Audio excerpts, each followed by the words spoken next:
Hello, everyone. This is Cody Lee of BlackCatBooks.org, author of I, the Dragon, Cruel and Beautiful, Rabbit Hole, King Dia, Lauren Frey, Grim Clover, Internet Blood Sports, and the upcoming Jaw of the Dragon. Angry Joe seems to be once again stirring some controversy. This seems to be a trend, something I noticed going through like his recent video, his recent roundtable discussion. His audience is getting sick of them. They've always wanted edited content with skits and jokes. But Joe, over the past several years, has been migrating more and more to this roundtable discussion aspect.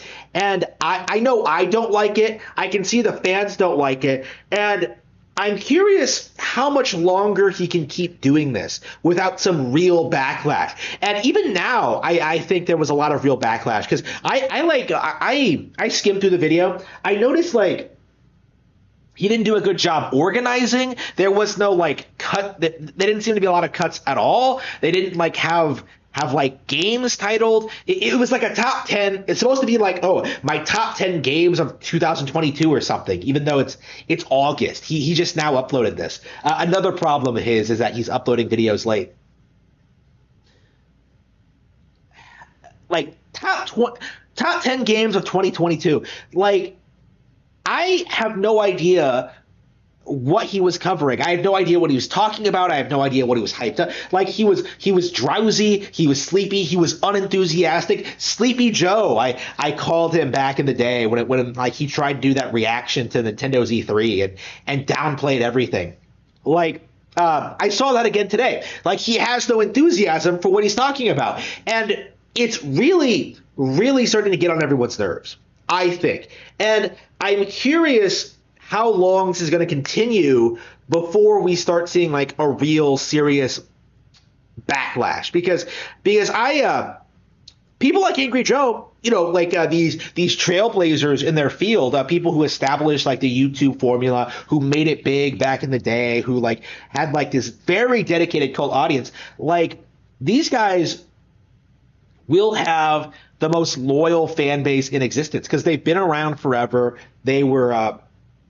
They established their entire genre, essentially. So, like, if Angry Joe goes downhill, if he loses all of his subs, if, like, people stop watching, if there's, like, a real backlash to this, like, I think it'll kind of set a precedent as to what people can and will find acceptable about YouTube content. Because the signs of, like, him getting increasingly lazier and not covering specific content has been growing have been evident for years now. Like I've been talking forever about his lack of coverage of Nintendo content, but it's getting worse and worse and worse to the point where like it seems like he only talks about like the biggest releases of like any given year. There's no like hidden gems. There's no coverage of like upcoming titles, like no real E3 things, like nothing interesting, nothing funny, nothing innovative. Like it's just him, OJ, and Alex just sitting in a circle, like bullshitting about shit they don't know anything about, right? And I've bitched numerous times about them like making stuff up and being factually incorrect. Like when they tried to say that Fire Emblem Heroes was causing F-Zero to like not be made, which is just ridiculous. That's like, I would say honestly that's probably a worse take than what like RGT said like about the same topic when he tried to say that like he would rather have like Disaster Day of Crisis re-released than have a Xenoblade Chronicles 3 or some whatever the fuck he said, like how we're getting too many Xenoblade and Fire Emblem games. Like it's just I do think because that there's so much